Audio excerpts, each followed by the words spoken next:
Bom dia, bem-vindos novamente. Vamos agora dar início à sessão Smart Technology and Innovation. Esta sessão conta com a Microsoft, a Altice e a IBM e é moderada por José Luís Pereira, docente da Universidade do Minho.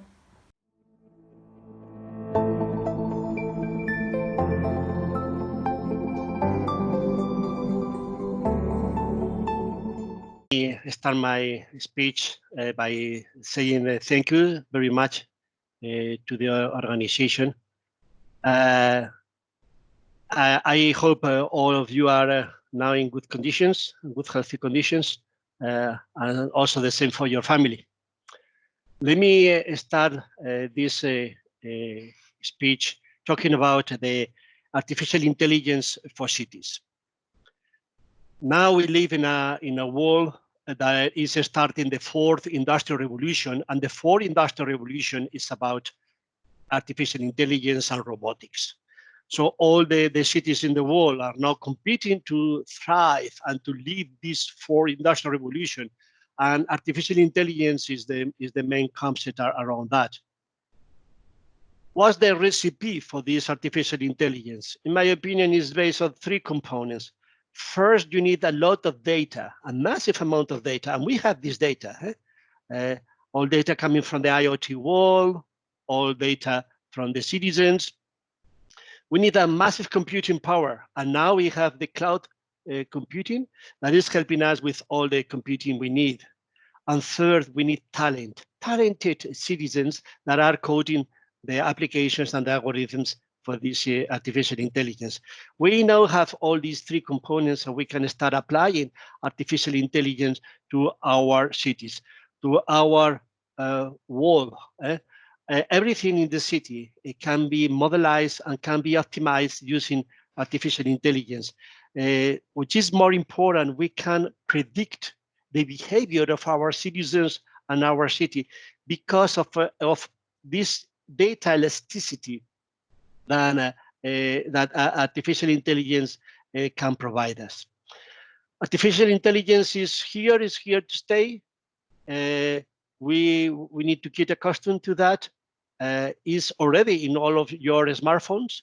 And we can say that today, artificial intelligence has reached parity with all of our senses, with vision, speech recognition, reading, listening, translation.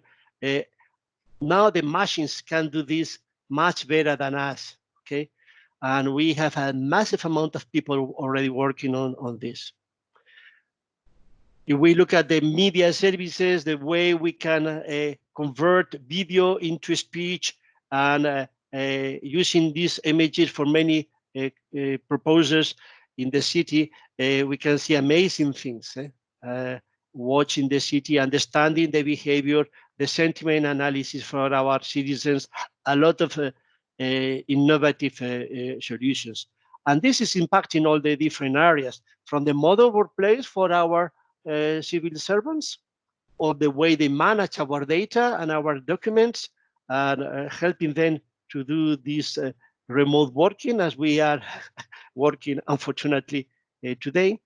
To citizen services with intelligent chatbots, predictive analytics, many other solutions, and changing the way we are operating the city. All the data we are collecting from the IoT world, the way we are improving the quality of services in security, in traffic, also preparing our city for the sustainability standards. That's super, super important. And this cannot be done without artificial intelligence. Okay, as we say, as I have said before, we are making this evolution from the data in the cloud, also combining the data from the edge, from the local environment, and then using artificial intelligence to manage all this information and convert this information into insights. Well, very clearly, the artificial intelligence is helping us to create new ways to modelize the city. And one of the most important is the concept of digital twin. What is a digital twin? is not a new concept. It's something that is already very well studied in the industrial area, where we take a machine and we can build a virtual model of this machine with all the data around this, all the parameters, all the components, and we can manage this machine remotely. Yeah, well, what about our city? Our city hasn't been built in the previous years. It's the consequence of a large history of the collective experiences of all the people who lived here before. So we cannot start from scratch. Everything we have, all these devices, these were previously designed on a computer, then in a machine. We cannot say the same with the city. How can we model, how can we take the city and build a predictive model for this city? Well, the idea is basing all the maps, building the city in 3D, adding all the data from the different inputs, the IoT, the social services, the information we already have about the citizens, and then creating a virtual model. With this virtual model, we can run a simulator. That's super important because we can test different smart city solutions without disturbing the citizens, without building a living lab in a particular neighborhood, but just testing all these solutions with all the information we have. This is the concept of digital twin. As you can see here, we are adding all the different city components to analyze them and to build a live model where we can create a predictive government. It's like a cockpit you see here, a simulator that we can use to test the different solutions. These solutions are the what if scenario. What if I build a new bridge here for the traffic? What if I build a noise wall in this area? What if I close this street to prevent this square from pollution? We can understand the city from the semantic model, as you can see here. We can use all this kind of information based on different standards to manage the city from the urbanistic point of view, but also from the things, people, and spaces point of view. That is very important.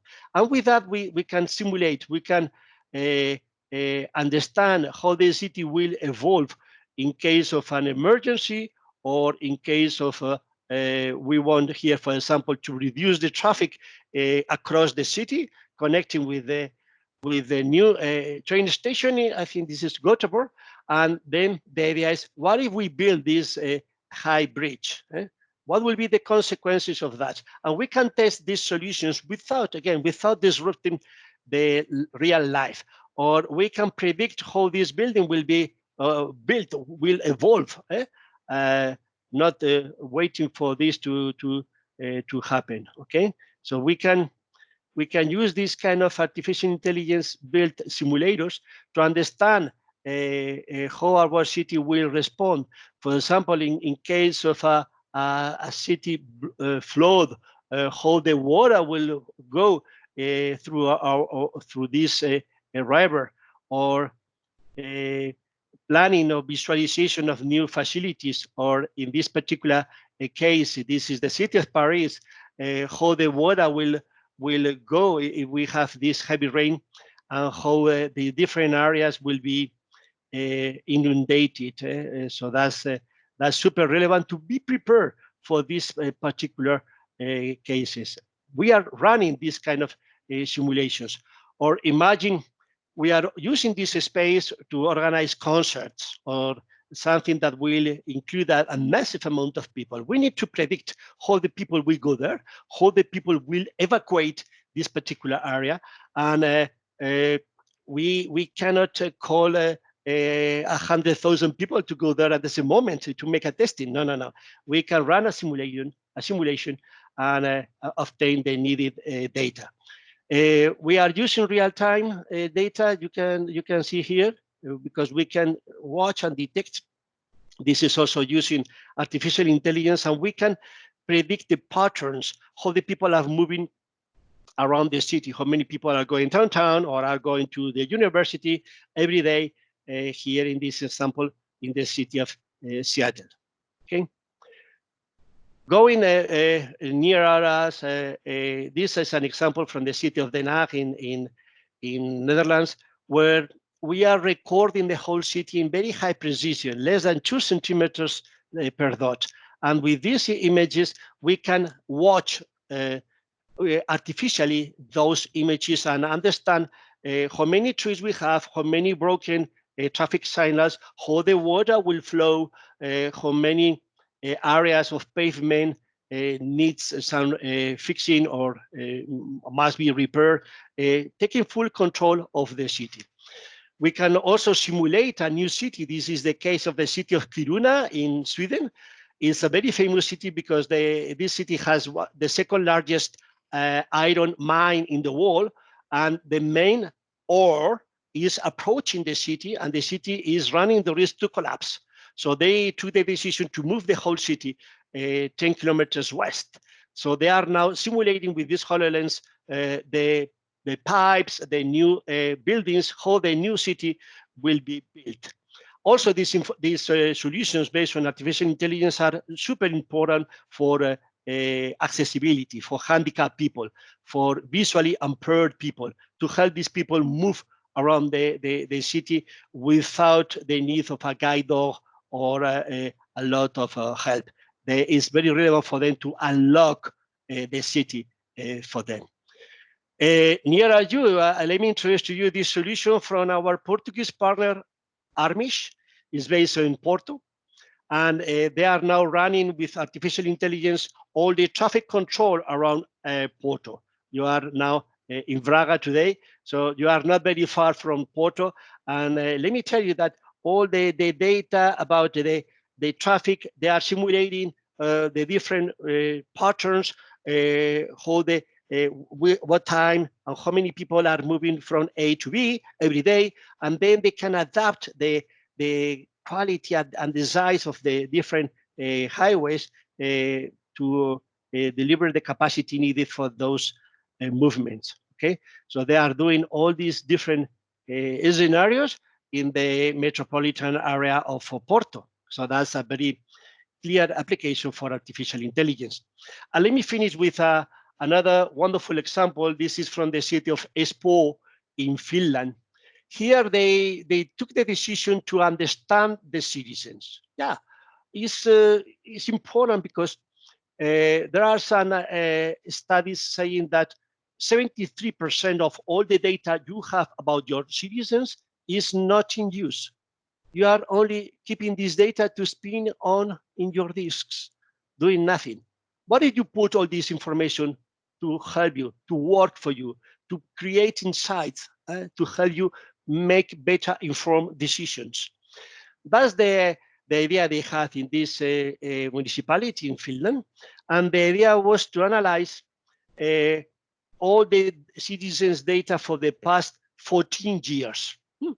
A massive amount of information. And the idea was, hey, I want to understand the different behavioral patterns from my citizens and then predict which families will very likely ask for grants or for help in the next months, because there are some patterns that are repeating across the time. So you are understanding your citizens. You are trying to predict the next logical service they are going to demand. Most of these techniques are coming from retail. You know, retail is the most advanced sector on analyzing the customers' data. We don't have customers, we have citizens. So if we are applying the same methodologies to understand the information from our citizens, then we can predict, based on the information we already have about you, we are predicting what will be your next logical service, and then anticipate and offer this for you in advance. Or very, very clear, make good budgets or forecasts on how to spend the money next year, but using or making these budgets very with all the information we have available. Okay, very well informed decisions. based on all these identified factors we have from all my citizens, I can make better decisions for the future. So artificial intelligence is here to stay. We need to forget all these myths about artificial intelligence. Wow, this is about Big Brother. Everybody will try to control us. The city will be managed by cyborgs in a dystopian city. Forget about that. This is science fiction. These are American movies, okay? I have seen more than 200 different dystopian cities-based movies. So forget about that. Artificial intelligence is coded by humans using ethics, our scale of values, and very much respecting human nature. We in Microsoft have a ethics values code for everything we do around artificial intelligence. So we very, very respectfully treat the information and the data from our customers. And also artificial intelligence will help us to create a much, much better world. A lot of different solutions, as you can see here, in citizen services, chatbots, assistants, planning, modeling. I have shown you some scenarios, also to improve the safety and improving the operations for our city. Let me finish explaining that we as a company, we have different programs where we are investing on solutions from different partners. Some of them are from Portugal for sure. And we are investing money on small companies that are developing applications for different purposes. One is for accessibility. Another one is for sustainability and creating and taking care of our planet. Third is for humanitarian actions, and fourth is to keep our cultural heritage. And you have a lot of that in your area. So all these artificial intelligence applications to help on these particular areas are receiving grants directly from Microsoft. Okay. Well, and that's all from my side. I wish you the best in this Congress. I very much regret not to be there, but you know we are in this, let's say, strange circumstances. Hopefully, I will do my best to be with you face to face next year, and I will stay here connected again for the round of question and answers. Thank you very much, and have a nice day.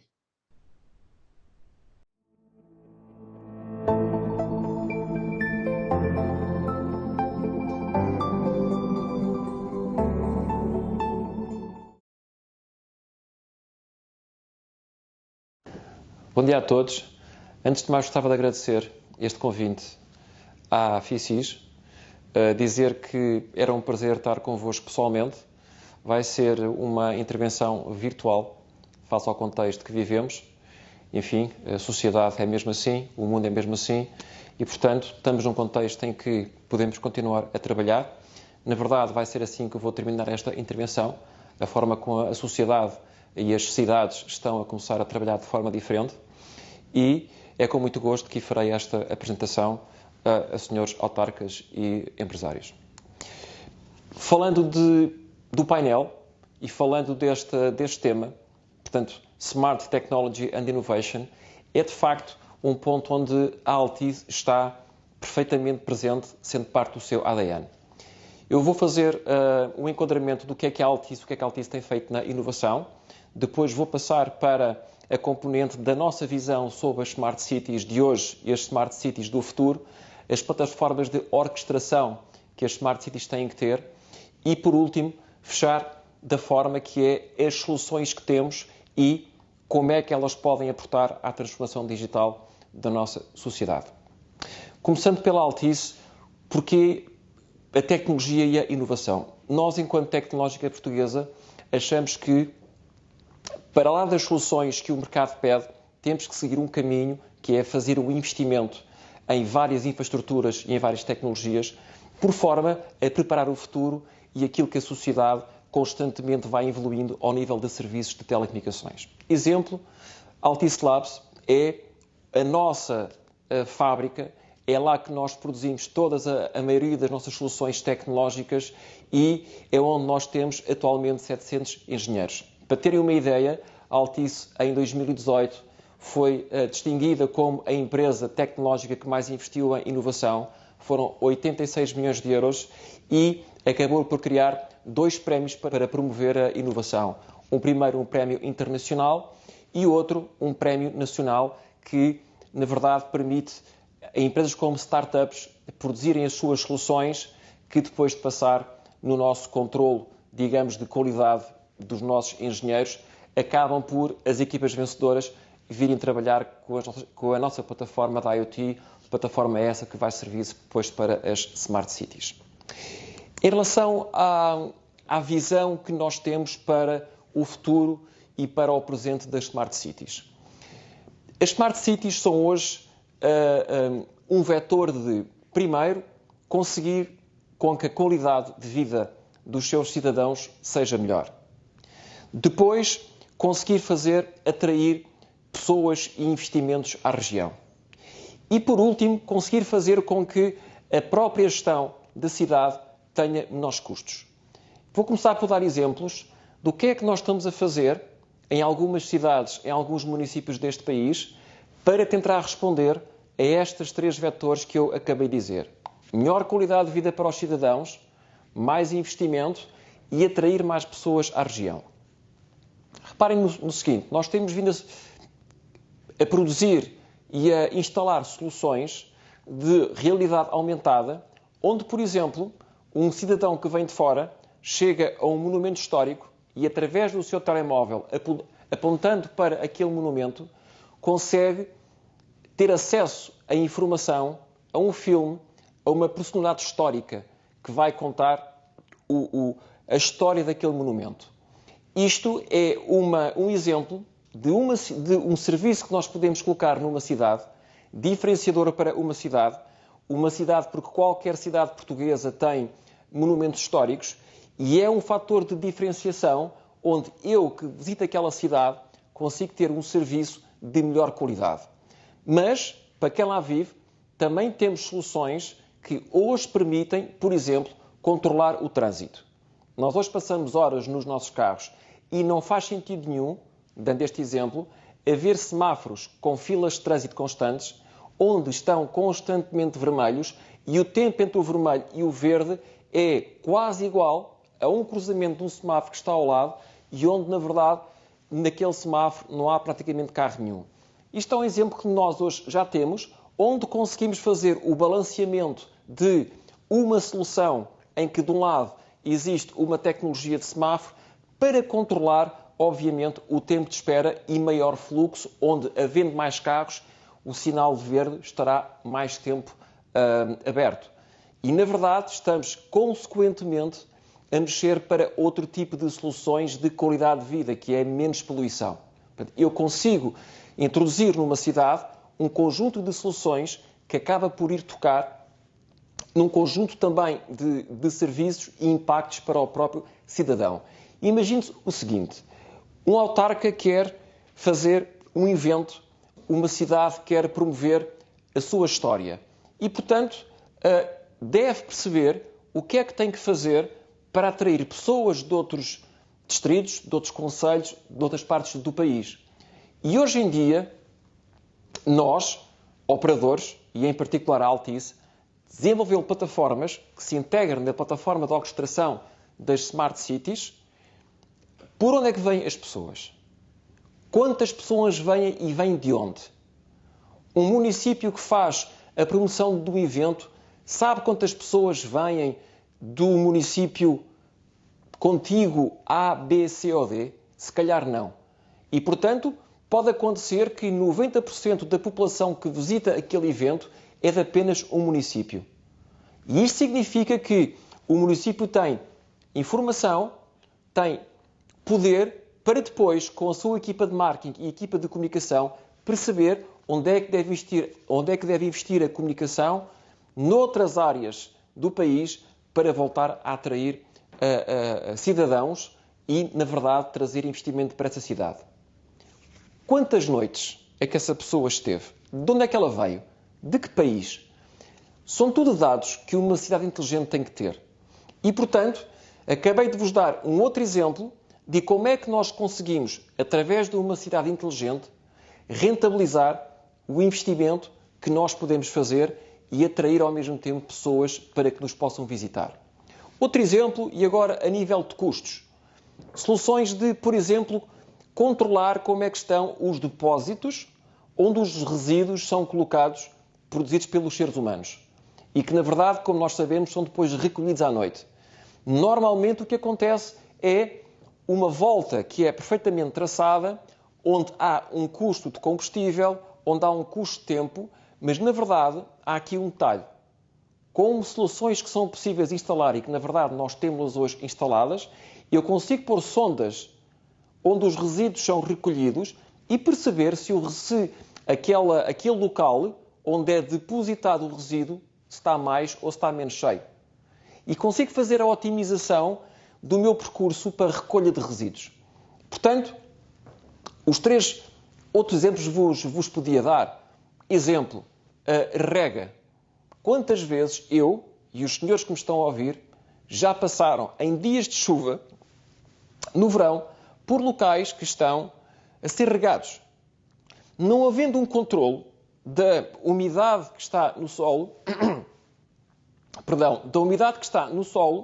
não havendo um controle se estiver a chover, há uma recolha de dados que vai para uma plataforma central e que impede que, naturalmente, haja uma rega nesse dia. E com isto poupamos água e poupamos dinheiro.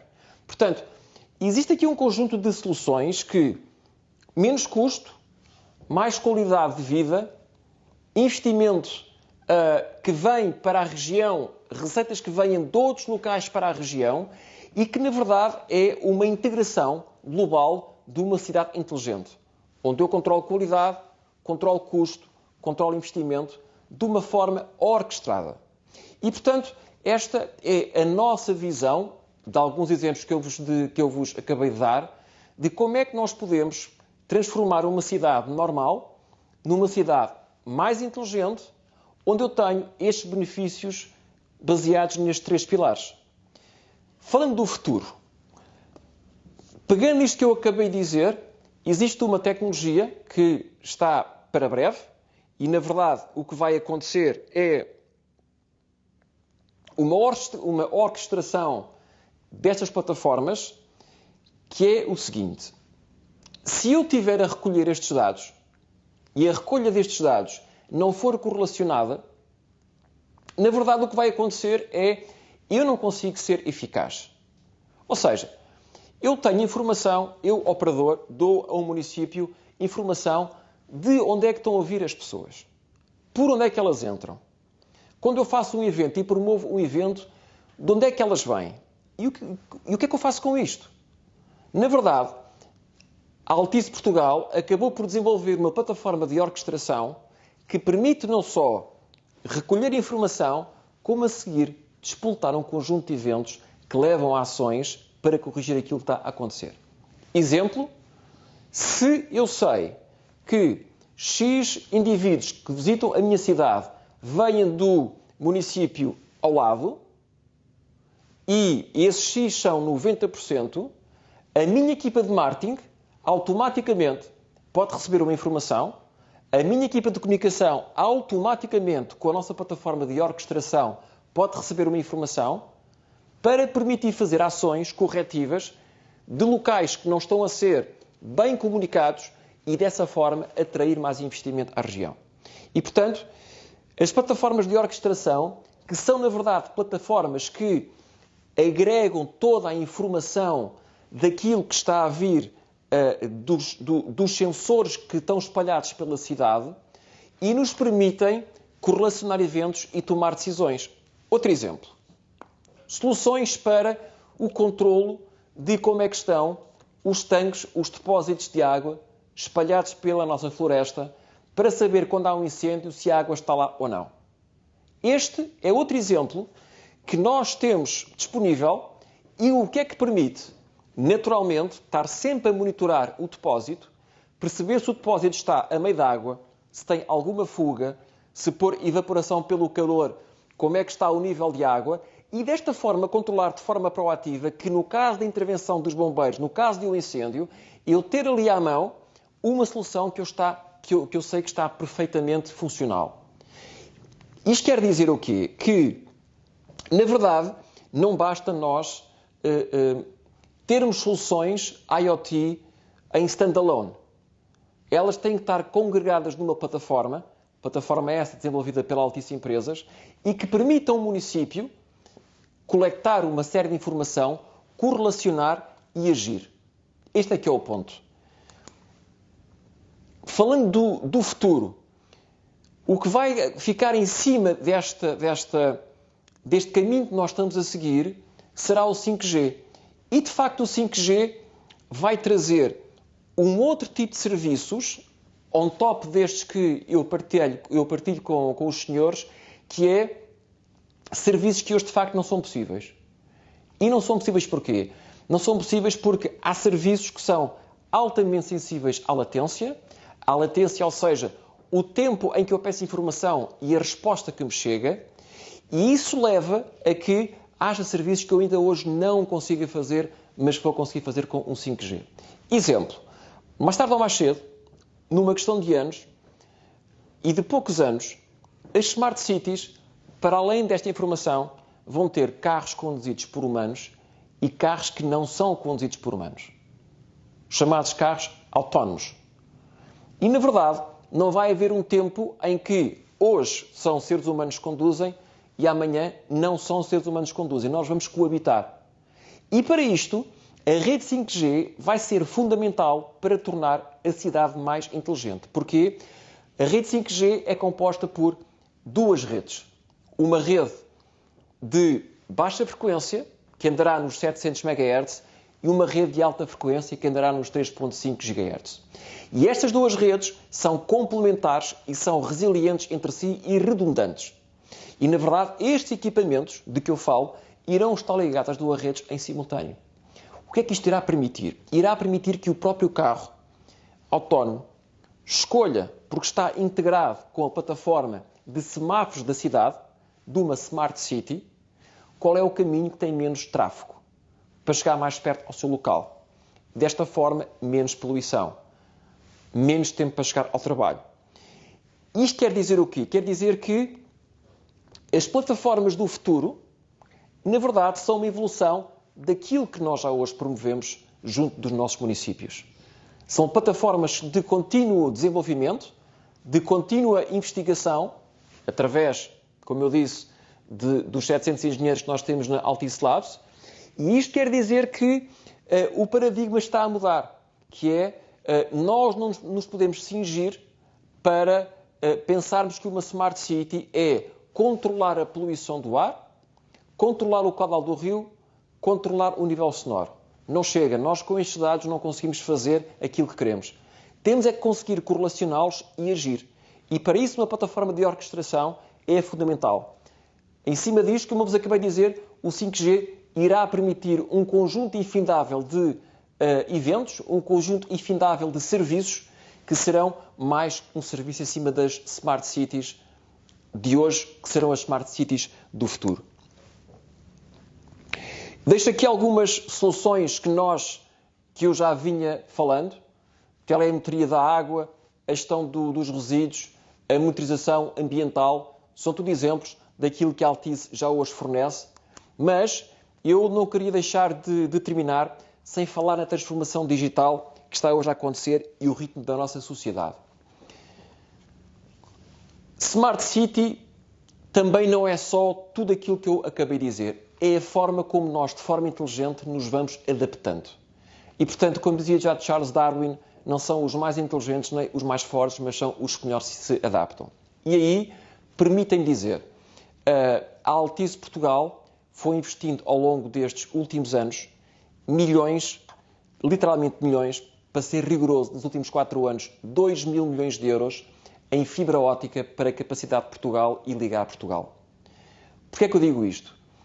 Porque este é a infraestrutura, é a estrada para que toda esta tecnologia funcione. Reparem no seguinte, quando eu tiver o 5G a funcionar, tiver os carros autónomos a funcionarem ao lado de pessoas, são quem fez o investimento em plataformas de 5G, 5G e de fibra óptica, que mais vai estar preparado para o futuro. Porquê? Porque, na verdade, senhores, o 5G, a única ligação que tem sem fios é entre o device e a antena. A partir daí são teras e teras de informação. E são os operadores que têm as redes de fibra óptica mais robustas que irão conseguir dar mais serviços mais eficazes, serviços mais rápidos, como hoje já acontece. Face ao contexto que nós vivemos, a Altice Portugal, face aos seus data centers e infraestrutura de fibra óptica que tem hoje na rede, permitiu colocar 7.500 pessoas em teletrabalho. As pessoas estão constantemente ligadas, sem qualquer problema. Estamos a falar de 7.500 ligações em fibra óptica e isto é que faz a diferença, que é nós pensarmos o futuro. Nós somos um operador que pensa ao futuro, quer a nível de smart cities, quer a nível de sociedade. E, na verdade, eu entendo que depois de passarmos esta situação que todos desejamos que aconteça o mais rápido possível, que isto aconteça, que terminemos isto o mais rápido possível, eu não vou trabalhar da mesma forma com as minhas equipas. Eu hoje faço videocalls com diretores, com equipas de vendas, de uma forma mais rápida, mais eficaz, e isto só vai permitir acontecer porque nós investimos em fibra óptica. E os clientes que trabalham connosco bebem destas soluções e bebem deste tipo de vantagens tecnológicas perante um mercado cada vez mais competitivo. Era esta a informação que eu vos queria deixar. Muito obrigado por me terem ouvido. Fiquem bem e um bem-aja. Muito obrigado e bom dia.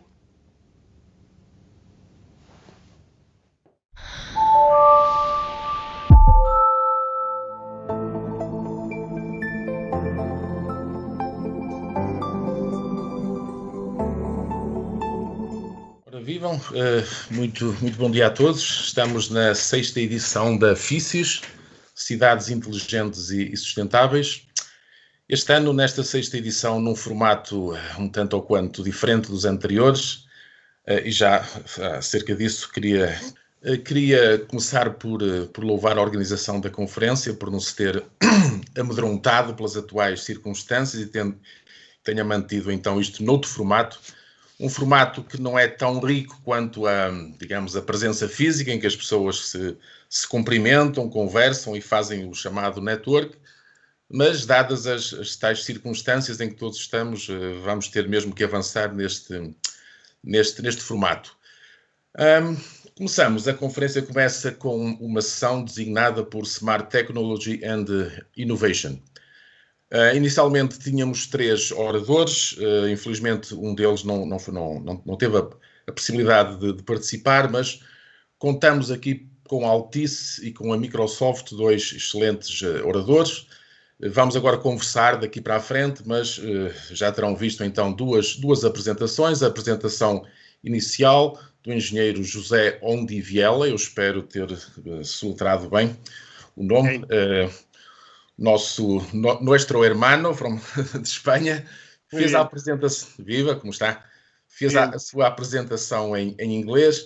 Em todo caso, vamos combinar aqui uma coisa, uma vez que o nosso público, o público desta conferência é tipicamente, enfim, português.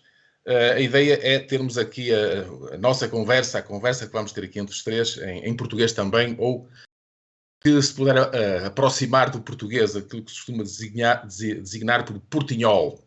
Mas os portugueses são conhecidos por entender muito bem os nossos hermanos espanhóis, ao contrário, pelo menos do que me dizem os nossos irmãos espanhóis, que, pelos vistos, não entendem assim tão bem o português. Verdade, José?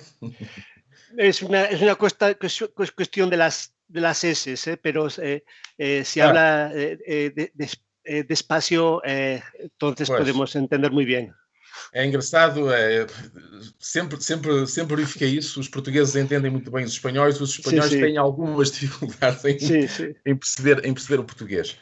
Bom, o José trouxe-nos uma apresentação aqui intitulada Artificial Intelligence for Smart Cities, Advanced Tools to Understand Your City and Your Citizens. E, portanto, falamos aqui de diversos pontos, mas trouxe-nos aqui um ponto que eu gostava hoje de voltássemos aqui durante a nossa conversa, que é exatamente a ideia da participação dos cidadãos, isto é, de que forma é que os nossos cidadãos podem beneficiar e eles próprios participar da gestão ativa das comunidades em que participam. O engenheiro Nuno Nunes, da Altice, fez uma apresentação um pouco mais, diria, mais técnica, passou em revista, digamos, aquilo que a Altice tem estado a fazer e se propõe fazer neste futuro mais imediato e, portanto, abordou tipicamente o tema Smart Technology and Innovation, que é o tema fundamental desta sessão. Ora bem, para início da conversa, e tendo em atenção que a ideia que eu tenho, suponho que a vossa ideia há de ser muito semelhante, em Portugal, e eu suponho que em Espanha se passa a mesma coisa, os portugueses, e então os espanhóis, são um povo que muito facilmente adere às inovações tecnológicas, portanto, e tem inclusivamente alguma tradição em termos de vanguarda tecnológica. O que quer dizer que nós podemos sempre contar com os nossos cidadãos para participar em toda e qualquer iniciativa, digamos assim, de inovação tecnológica a que nos propomos. E a ideia das smart cities, e portanto, quando falamos de smart cities, o termo smart, smart cities, mas o smart aplica-se a muitas outras coisas, comunidades, comércio, mobilidade, energia, sociedade, enfim. O smart é um termo que está na voga e é evidente também para todos que muitas iniciativas já surgiram e poderão vir a surgir ainda mais que levam este termo smart, podem levá-lo ao extremo. Eu gostava de começar a nossa conversa exatamente por esta parte. Se temos cidadãos que são tão afoitos, que tão facilmente participam em iniciativas tecnológicas, gostam de experimentar novas soluções tecnológicas e por aí fora, eu gostava que conversássemos um bocadinho à volta disto. De que forma é que podemos contar com eles para que participem na própria gestão das comunidades onde são incluídos? Eu refiro-me basicamente quando se fala, enfim, houve aí uma iniciativa, tipicamente creio que foi em Lisboa, não sei se a Altice esteve envolvida, que é o Fix My Street. Isto é, um cidadão que se depara com um candeeiro da iluminação pública desligado, por exemplo, a lâmpada está fundida, ou se depara com um rombo numa conduta de água, ou com um buraco na estrada, ou coisa que o valha, ele próprio pode tomar a iniciativa, porque tem meios ao seu dispor para isso, pode tomar a iniciativa de contactar, digamos, os serviços da autarquia, no sentido de dizer, ok, está aqui um problema que enfim, influencia aqui a comunidade negativamente. Estou-me a referir, e subir um bocadinho mais de nível, estou-me a referir, por exemplo, aos chamados orçamentos participativos nas nossas autarquias, em que os próprios cidadãos são chamados a dar a sua opinião e até o seu aval a determinadas decisões no âmbito autárquico. Mas podemos levar isto, inclusivamente, a um limite muito maior.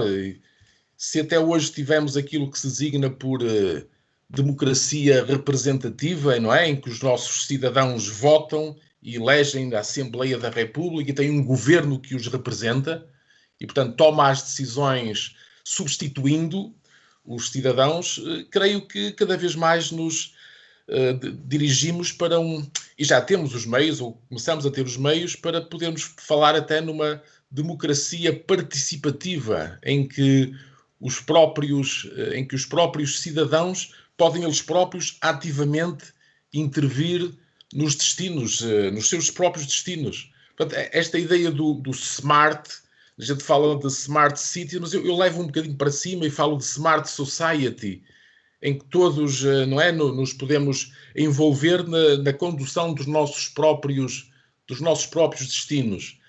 O que é que, vou começar pelo José, o que é que o José acha acerca deste aspecto? Já temos, de facto, os meios? Eu sei que temos os cidadãos capazes de o fazer e com vontade de o fazer, mas já temos os meios capazes de suportar esta necessidade, inclusivamente, que os cidadãos sentem de participar na condução da sua própria vida. O que é que o José acha? Ciertamente, los ciudadanos son digitales, todos tenemos un smartphone, y este smartphone está lleno de dispositivos y de sensores y puede ser un elemento maravilloso de comunicación, es un elemento de telecomunicación, ¿no? Sí. Entonces los ciudadanos pueden participar, pueden co-crear la ciudad, pueden encajar, enganchar con la ciudad, en el futuro de la ciudad. Lo que tienen que hacer es tener el sentido de pertenencia, el sentido de ciudadano. Yo soy un ciudadano, yo debo de contribuir a mi ciudad. E hoje há as facilidades de o poder fazer. Se há uns anos não havia, hoje existem, não é? Falou nos telemóveis, exatamente. Claro, por ejemplo, a ciudad de Cascais, ahí en Portugal. Sí. Tiene una aplicación muy famosa que es la City Points. Y los City Points es que te dan puntos por comportamientos cívicos. Okay. Porque tú contribuyes a tu ciudad, tú reciclas, tú ayudas a las escuelas, tú ahora en el COVID hay muchos movimientos de voluntarios. Entonces, si tú ayudas, la ciudad te da puntos. Esos puntos... Diga uma coisa, José, já agora, desculpa interrompê-lo. É possível receber pontos positivos e é também possível receber pontos negativos? No, solo positivos. Só positivos. Só as boas ações é que contam. Y okay. Estos puntos positivos, estamos pensando, ¿esto vale por un descuento en los servicios de la ciudad? No. Los servicios de la ciudad son los más baratos posibles. Los servicios de la ciudad no hacen profit, hacen servicio. ¿Vale? Entonces, pero la ciudad de Cascais hace un acuerdo todas las semanas con distintos proveedores privados para usar los City Points.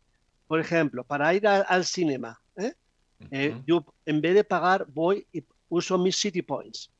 El empresario del cinema que tiene mis datos, ¿vale? Sí. Y la ciudad me da un premio que es ir al cine o al cinema por mis puntos cívicos, ¿no? Hay muchas formas de engagement o de conexión. La más famosa es la ciudad de Tel Aviv, en Israel. Tel Aviv. La ciudad pensó que tenía que dar un servicio proactivo a los ciudadanos, pero la primera cuestión es que no conocemos los ciudadanos. Tenemos muchos datos de los ciudadanos, como he dicho en mi presentación, pero no los usamos. Entonces, la ciudad de Tel Aviv empezó desde cero, desde scratch, a proponer, ciudadanos, si me das algunos datos tuyos, tus preferencias personales, y yo te voy a dar todas las semanas los servicios que mejor encajan con tus preferencias personales. Entonces, combinando esta información que da el ciudadano proactivamente, lo que ya sé de ti, que tengo en mis datos, en mis sistemas, la ciudad todas las semanas te dice, que sepas que en tu barrio, en tu freguesía, estamos organizando una actividad cultural que te gusta a ti, porque sabemos que te gusta la música clásica, por ejemplo, ¿no? Entonces, y que sepas que en tu freguesía este sábado tienes esta música clásica y que estás invitado. Porque sé que te gusta, o porque sé que tienes rapaziños o porque tienes personas mayores. Entonces, por eso que yo te doy proactivamente estos servicios. Pero tú, como ciudadano, tienes que aceptar que yo voy a conectar contigo. ¿De acuerdo? Es como dijo JFK, no pienses que hace el país por ti, sino piensa qué haces tú por el país. Sí. En este caso, por la ciudad. ¿Qué haces tú por la ciudad? No, dame. Aparte de pagar impuestos, que pagamos impuestos todos, aparte hay que contribuir a la ciudad, tener el sentido de ciudadano. Excelentes exemplos, muito bem. Nuno, não sei se quer intervir, se tem algum exemplo que gostasse de apresentar aqui. Sim, quero intervir. Antes de mais, ainda não tive a oportunidade de vos cumprimentar. Antes de mais, bom dia. Agradecer à FICIS o convite que me fez. Agradecer aos meus colegas de painel e, naturalmente, ao auditório que também nos ouve, que é para eles que também falamos, e é com muito gosto que aqui estou.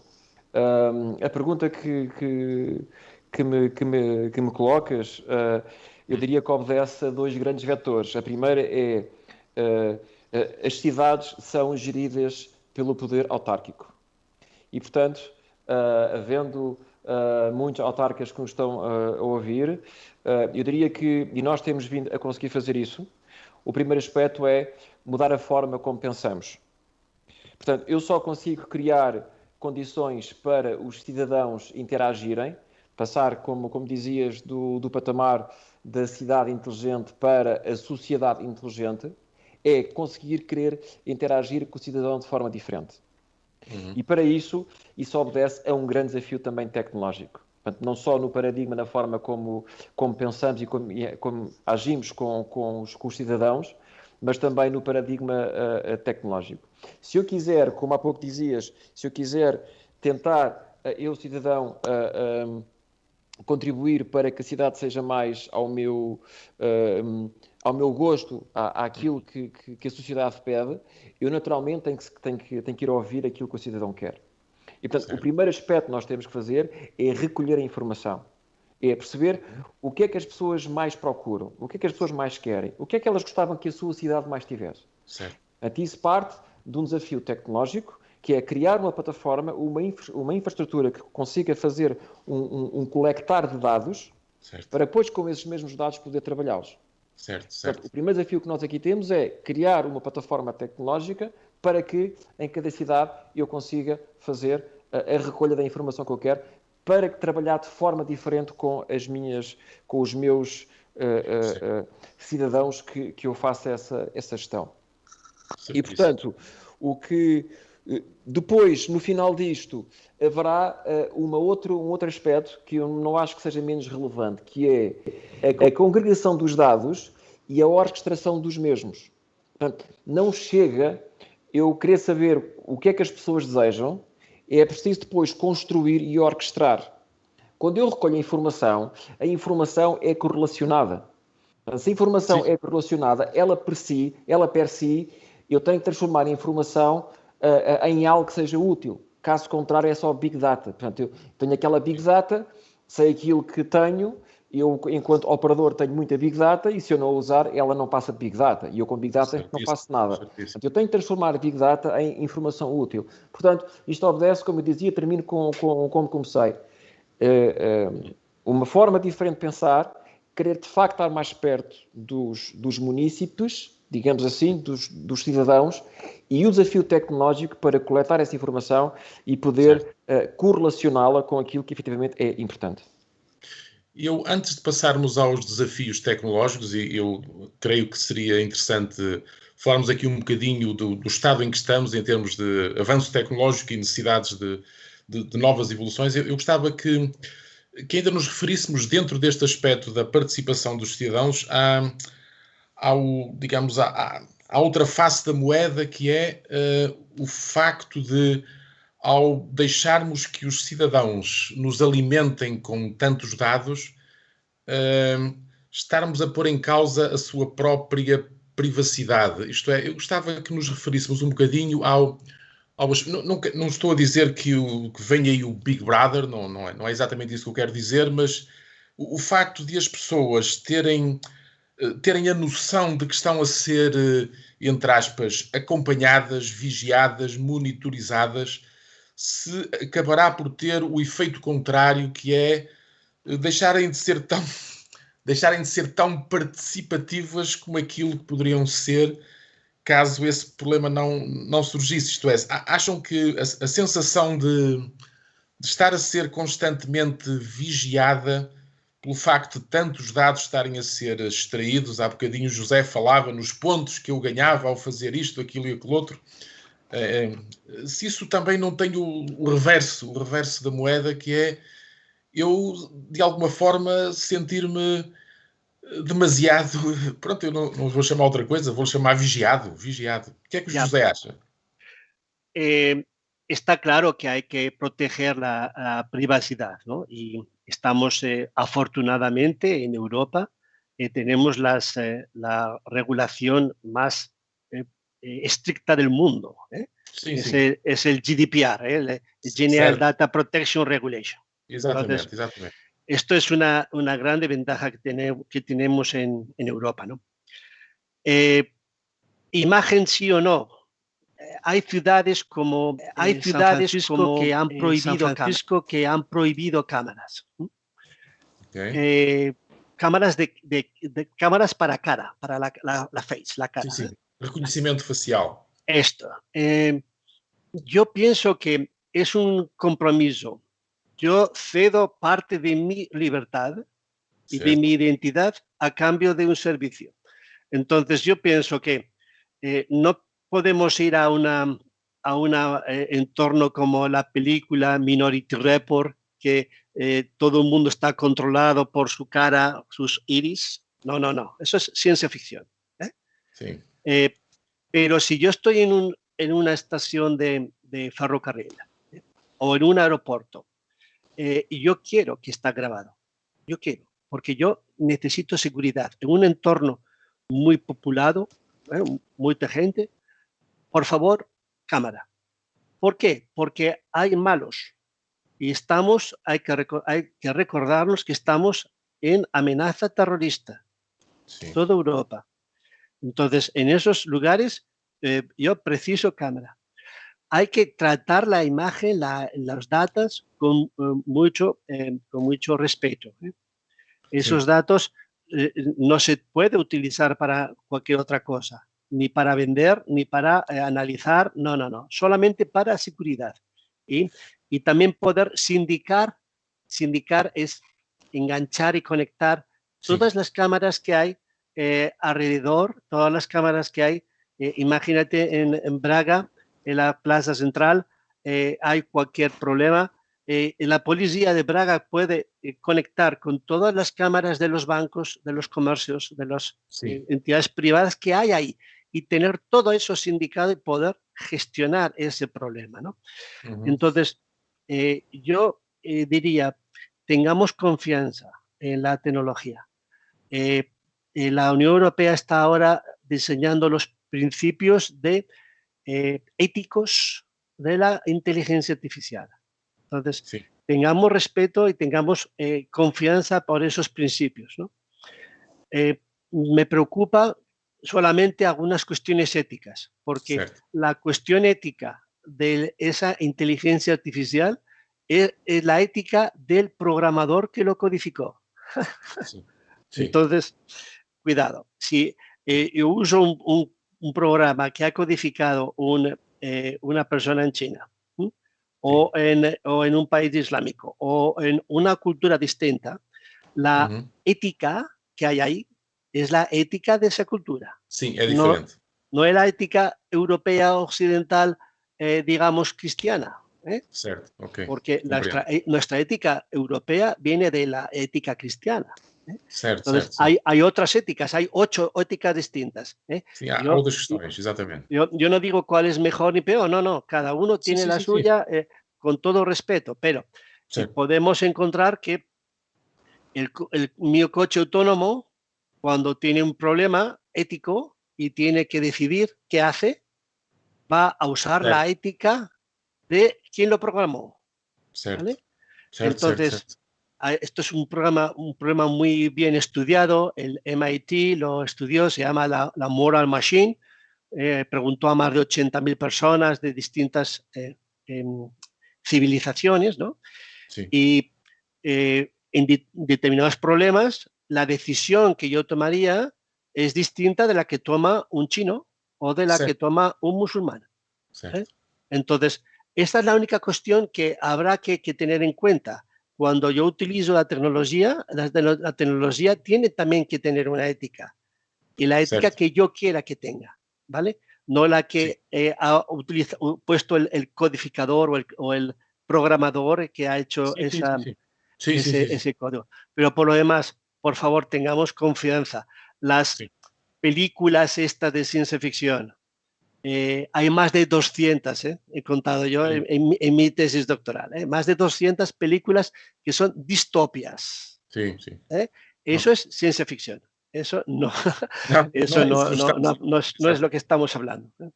Bem, mas há aqui de facto compromisso entre a liberdade que queremos digamos, e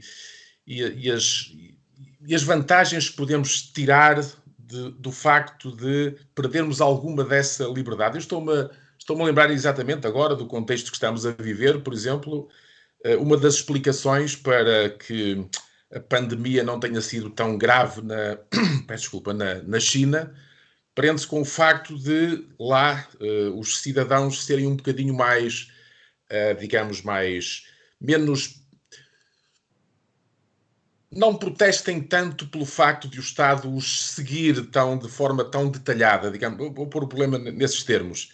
E isso acabou por funcionar a seu favor, porque as cadeias de contágio, pelo que eu fui lendo, foram facilmente identificadas, porque sabia-se com quem é que cada pessoa foi estando ao longo do tempo, os percursos que fez, com quem se cruzou. Isso acabou por ser, digamos, uma mais-valia na identificação das tais cadeias de transmissão. Portanto, lá está, uma espécie não deixa de ser uma espécie de Big Brother que acabou, neste caso, por ter algumas vantagens. Estamos a falar, então, do que é que as pessoas perdem e do que é que as pessoas ganham. Ganham alguma coisa, mas perdem. Há aqui um compromisso, de facto. Creio que não conseguimos fugir a isso. Nuno? Sim, eu concordo inteiramente com o que o José António Garcia disse. Na verdade, nós temos que estar, nós cidadãos de bem, temos que estar na vida no sentido de fazer a evolução tecnológica e o contributo do lado positivo, sempre a ver o copo meio cheio. Ou seja, vou dar 2 exemplos. A internet existe há dezenas de anos. E há dezenas de anos que os operadores de internet, sem falar de marcas, não há necessidade, sabem exatamente os hábitos de cada um de nós. Sabem exatamente os hábitos de todas as pessoas que neste momento nos estão a ouvir. Todas as pessoas que trabalham com a rede da Mel ou de qualquer outro operador, nós sabemos exatamente os hábitos daquelas pessoas, por onde é que elas andam. A pergunta que eu faço: o que é que isso as prejudicou até hoje? Portanto, eu não vejo qualquer sentido negativo. Antes, pelo contrário. É através das tecnologias... não sei... É uma opinião válida, sim. É uma opinião. Eu vou desenvolvê-la, porque é aquilo de facto em que eu acredito, que é a informação está protegida ao abrigo do RGPD. Certo. Ponto 1. E, portanto, empresas como a Altice e outras que estão no mercado, como a Microsoft, usam a informação de forma correta.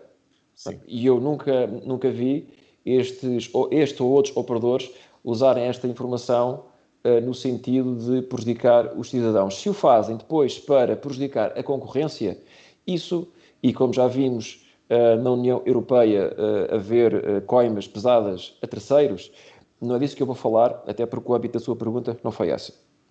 O âmbito da sua pergunta foi para os cidadãos. É aí que eu me vou focar. Sim. Para os cidadãos, eu não vejo problema. Antes, pelo contrário, são tecnologias que servem para para irem à procura de pessoas, por onde é que elas andaram, onde é que elas estiveram, para recuperar pessoas que podem estar perdidas, para fazer um conjunto de situações em que a tecnologia está ao serviço do cidadão.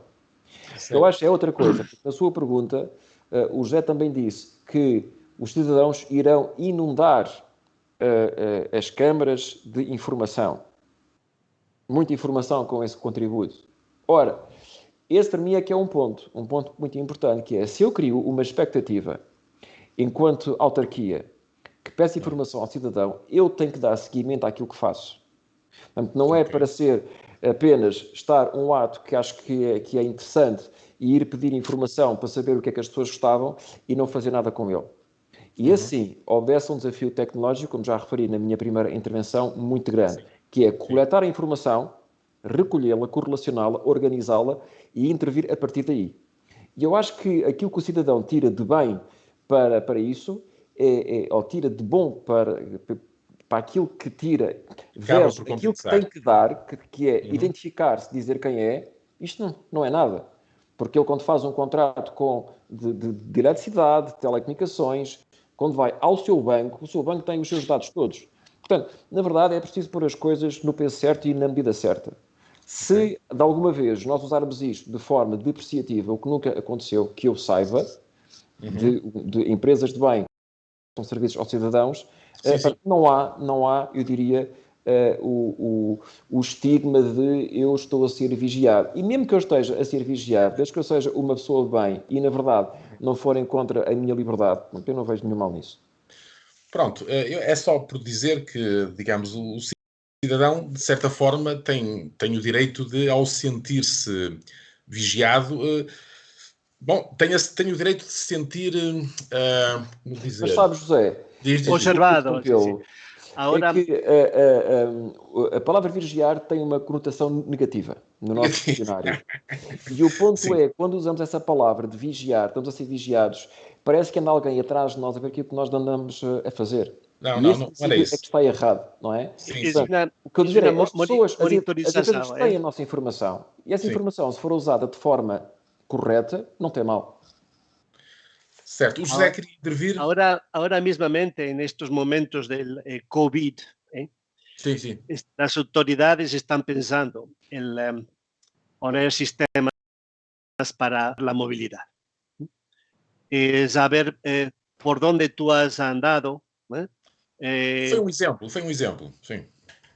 Esto es una aplicación que tiene un parceiro nuestro en Lisboa, se llama Singularity. Sí, con la información de tu móvil, de tu smartphone, la operadora, tú sabes dónde está y dónde te mueves. Sabes incluso si el smartphone es más bueno o más malo, si es de un turista, y un turista va a gastar más dinero o menos porque es un móvil más bueno o más malo, ¿no? Bueno, claro, esto... ahora, en estos momentos, mirar o observar la movilidad de los ciudadanos es muy importante. Entonces, esto debemos permitirlo. Yo creo que no nos van a preguntar. Yo creo que ya lo están haciendo. Entonces, esto está bien, ¿no? Otra cosa es usar esa información para atacar o para usar mi privacidad. Cuidado, eso es otra cosa. Certo. Pero para proteger la pandemia, yo pienso que es una cosa buena. ¿Vale? Sim, ok. Sim, estamos todos de acordo. Quer dizer, isto tanto pode ser usado para o bem como para o mal. Não ponho em causa que as empresas usem isso para o mal. Nunca o farão propositadamente, mas compreendo que os cidadãos sintam esse problema. Quando eu ando com um telemóvel, eu sei que é possível saber todos os meus passos, por onde passo, por onde deixo de passar, digamos. E isso mexe um bocadinho comigo. Bom, estou a ser o mais sincero que posso. Mexe comigo, mexe com a minha privacidade. Mas não estou a pôr em causa que alguém vá usar esses dados que são gerados para fazer mal, o que quer que seja. Bom, mas já que estamos a falar então de dados, eu se calhar agora levava a conversa um bocadinho mais para aquilo que o Nuno há pouco falou, que é, de facto, a necessidade de infraestruturas ou de novas infraestruturas, de infraestruturas reforçadas para lidar com estas coisas. A verdade é que não são só os cidadãos, quer dizer, os cidadãos geram dados, eu há bocado falei, inundavam e não poderiam inundar no limite as autarquias ou o que quer que fosse, Eu estou a falar também dos próprios sensores que constantemente geram dados. Aqui são as pessoas e são os sensores, não é? Nesta altura em que se fala do IoT, do Internet of Things, em que se pensa que, enfim, é possível ter soluções em que sensores detectam tudo e mais alguma coisa, portanto, geram constantemente quantidades massivas de dados. Isto vai ter implicações em termos tecnológicos, como estava a dizer o Nuno. E aqui há basicamente, pelo menos é a minha perspectiva, há basicamente duas tecnologias que estão aqui em causa, digamos assim. Estou a falar tanto das tecnologias de armazenamento e processamento de dados, como estamos a falar das tecnologias ou das infraestruturas de comunicação de dados. Eu vejo as vossas duas empresas, embora a Microsoft tenha um espectro um bocadinho mais largo, mas vejo as vossas duas empresas como atuando nestas duas dimensões. A Altice em termos de infraestruturas de comunicação de dados, e vou olhar agora para a Microsoft, enfim, como uma plataforma, embora, como eu disse, o espectro é muito largo na Microsoft, mas plataformas para o armazenamento e gestão de dados, digamos. Acham que já estamos devidamente apetrechados em termos de infraestruturas, quer de telecomunicações ou de comunicação de dados, quer em termos de tecnologias de suporte aos repositórios de dados, já estamos suficientemente apetrechados para pensar que podemos evoluir rapidamente para uma sociedade smart society, isto é, tudo está ligado, tudo gera dados, os dados são geridos e colocados à disposição do cidadão e dos decisores que tomam as decisões em tempo real. O tempo real aqui é um problema que ainda não se pode resolver. O que é que vocês podem dizer acerca disso? Quer em termos de, portanto, administração, repositórios de dados, quer em termos de infraestruturas de comunicação. Podia começar já pelo José?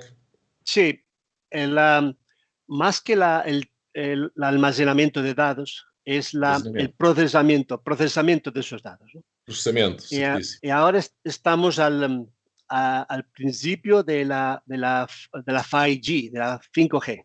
¿No? Sí, sí. No sé cómo se dice en portugués la 5G, ¿no? 5G, sí, ¿no? Sí. La 5G es una revolución en el tema de IoT y de datos. Pensemos en un carro autónomo que va mandando 50 gigabytes por segundo de información a la ciudad. Sí. En la ciudad ya no hay semáforos. ¿Para qué? Porque la electrónica que hay ahí, la computación Edge que está en el cruce, detecta ese coche y le dice, tú puedes cruzar porque no vas a chocar. ¿Vale? Vale. Entonces, esa es la Edge Computing que está al lado, está en la ciudad, en cada esquina, ¿no? Sí. Y luego está la nube, la gran data center, donde vamos a consolidar esos datos, analizar, hacer otro tipo de aplicaciones, ¿no? 80% del procesamiento va a ser local, va a ser en el cruce, va a ser en la ciudad, va a ser cerca de donde el dato se produce, porque vamos a producir una cantidad enorme de datos. Y esos datos no podemos mandarlos todos. A esos datos hay que procesarlos primero y solo mandar aquellos que son útiles. ¿De acuerdo? Entonces, va a haber esa revolución por la enorme cantidad de información que vamos a obtener por el 5G, procesado rápido local, procesado, digamos, de analítica y inteligencia artificial adicional en la nube, ¿no? El problema que yo veo es la 5G, la ponen los operadores, pero la pones con un sentido de rentabilidad. Yo estoy seguro que en la Plaza Marqués de Pombal de Lisboa van a ponerlo mañana, pero en un petito pueblo del Aveiro, no pienso que vayan a ponerlo mañana. Entonces, ese petito pueblo va a tener, hoy tiene 3G, no sé si va a tener 4G, pero no va a tener 5G. Entonces estamos creando un gap, un gap tecnológico entre la última tecnología digital para centro de grandes ciudades y casi nada de tecnología en el entorno rural. Y si no tienes en el entorno rural, si no tienes ancho de banda, bandwidth, no tienes ninguna oportunidad. Bom, José, repare, é nas cidades Muitas que se coisas. concentra a população, não é? É nas cidades que se concentra a população. Se começarmos por resolver os problemas onde está a população concentrada, depois é replicar isso para o resto do território, certíssimo. Nuno. Eu estava a tirar aqui umas notas enquanto vos ouvia, para agora dar a minha participação. Não há, de facto, vem um grande desafio tecnológico para as tecnológicas, para nós tecnológicas. Eu passo a explicar, porque efetivamente fala-se muito de 5G. Eu vou dar aqui 2, 3 exemplos para que o auditório fique enquadrado aquilo que aí vem. Nós nunca estamos 100% preparados para aquilo que aí vem. A resposta à sua pergunta. É uma evolução constante face àquilo que vamos evoluindo. Aquilo que tecnologicamente vamos evoluindo serão os serviços que depois conseguimos dar aos cidadãos. Portanto, transpondo isto para o 5G, vejamos o desafio que aqui temos em cima da mesa. Exemplo. Para dar um exemplo concreto. Fala-se muito da cloud, correto? Muito bem. Portanto, e os grandes players mundiais, e a Microsoft é um grande player mundial, assim como há outros, e nós também temos a nossa própria cloud. A cloud está centralizada geograficamente pelo mundo em 3, 4, 5 grandes pontos mundiais, digamos assim. E, portanto, se eu chego a uma cidade, vamos dar este exemplo, se eu chego daqui a poucos anos, se eu chego a uma cidade onde eu tenho um carro que é conduzido por mim, e simultaneamente um carro onde o José está, mas o carro é autónomo, portanto você não vai a conduzi-lo, naturalmente que a infraestrutura não pode estar na cloud, algures no centro da Europa, ou seja, aquilo que for. Porquê? Porque esse carro que nós estamos a falar, esse carro autónomo, quando pede uma ligação à rede, a latência é fundamental. Os carros autónomos só vão poder existir porque a latência tem que ser muito baixa. Para quê? Que é para tomar decisões em tempo praticamente real. Eu costumo dar este exemplo, que é um exemplo exatamente assim. O nosso piscar de olhos, que nós estamos a fazer neste momento, estamos a olhar uns para os outros, a falar uns com os outros, eu agora estou a olhar para si, José, estou a piscar os olhos. A latência que nós temos a piscar os olhos é superior à latência do 5G. Portanto, eu demoro mais tempo a piscar o olho do que um tempo de resposta no 5G. E este tempo de resposta no 5G é a medição entre o device e a antena da rede. Só que depois existe um longo caminho até chegar a uma cloud, na qual está um servidor que controla todo um semáforo de uma cidade e que depois devolve a informação e quem entrega outra vez ao carro. Isto é maior do que um piscar de olhos. Então, qual é que é aqui o desafio? Tem que haver, tecnologicamente, o passar a descentralização de soluções que são obrigatoriamente sensíveis à latência das clouds para o edge da rede. O que eu estou a dizer é, o motor da solução pode estar na cloud, mas tem que funcionar com satélites que têm que estar no edge de cada cidade para poder dar, em tempo praticamente real, a resposta àquilo que o veículo pede. E, portanto, há como que não é uma passagem agora da cloud para o ponto da rede, ou seja, em Lisboa, nós não vamos colocar uma cloud em Lisboa, uma cloud no Porto, não é isto que eu estou a dizer. O que eu estou a dizer é, tem que haver núcleos satélites que recolhem informação, como o António Garcia dizia, como o José António Garcia dizia, que recolhem informação naquela cidade, que é processado naquela cidade e que a resposta tem que ser dada naquela cidade. Certo. Não pode ir a algures ou uma cloud está no centro da Europa voltar. Isto não funciona. E, portanto, temos estes desafios, temos este paradigma para mudar várias soluções. Portanto, a resposta à sua pergunta é ainda não estamos preparados para certo número de soluções. Este tipo de soluções não estamos preparados. Existem testes que os fabricantes estão a fazer com os operadores, Porque senão, agora imagine um outro problema. Nós na Altice temos uma rede de fibra óptica de norte a sul do país. Se esta rede for inundada com esses dados e esses dados não forem logo tratados em cada cidade, localmente, eu ando a passar dados pela rede de forma inútil, ando a ocupar recursos tecnológicos inúteis que têm que ser ocupados na cidade correta. Portanto, há esse desafio tecnológico que nós ainda não estamos preparados para fazer, que estamos a fazer esse caminho, e sim, vai ser uma disrupção, uma forma de trabalhar completamente diferente. Depois, o último ponto, sobre as cidades e o rural. O 5G tem duas grandes frequências. Até tem mais, mas eu vou dizer que tem duas grandes frequências. O 700 MHz e a 3.6 GHz. Os 700 MHz irão estar mais nas cidades porque irão permitir maiores larguras de banda e irão consumir mais streaming, onde as pessoas estão. Por outro lado, para chegar à parte rural, temos os 700 MHz e será nos 700 MHz que nós vamos conseguir dar serviços 5G de muito baixa latência para soluções de agricultura, etc., de muito baixa latência, onde a velocidade não é importante, mas a latência é. E como a latência está assegurada, eu nos 700 MHz não vou ter tanta velocidade, mas vão ter na mesma uma baixa latência.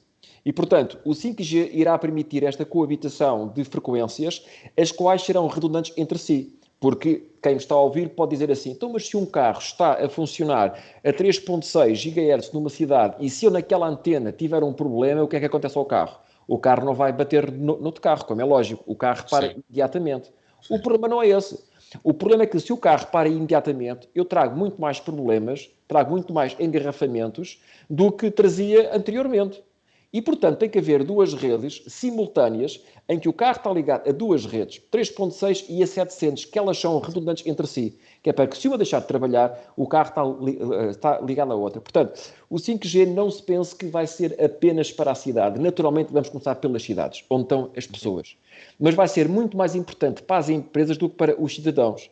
E irá permitir às cidades, irá permitir aos cidadãos dar serviços diferentes daquilo que há no meio rural. Daí haver estas duas grandes frequências que irão comatar e irão ser complementares entre elas próprias.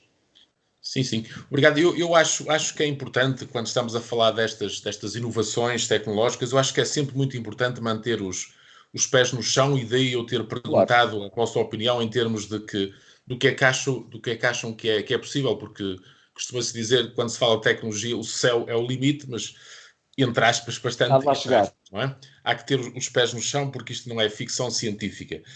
Nesta primeira sessão desta conferência, que vai ter uma série de outras sessões mais focadas especificamente em aspectos mais de detalhe, eu achava importante, de facto, que ficasse claro que realmente, digamos, a tecnologia avançou muito nestes últimos anos, o 5G vai resolver uma série de problemas, não vai ser a solução para tudo.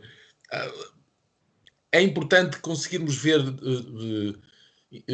aplicações interessantes das novas tecnologias, é muito importante, e o tempo real aqui também é muitíssimo importante, mas é também importante ter a noção de que estamos num estádio da evolução tecnológica que já nos permite pensar em, a curto prazo, algumas soluções de facto interessantíssimas, smart, mas que isso irá levar o seu tempo.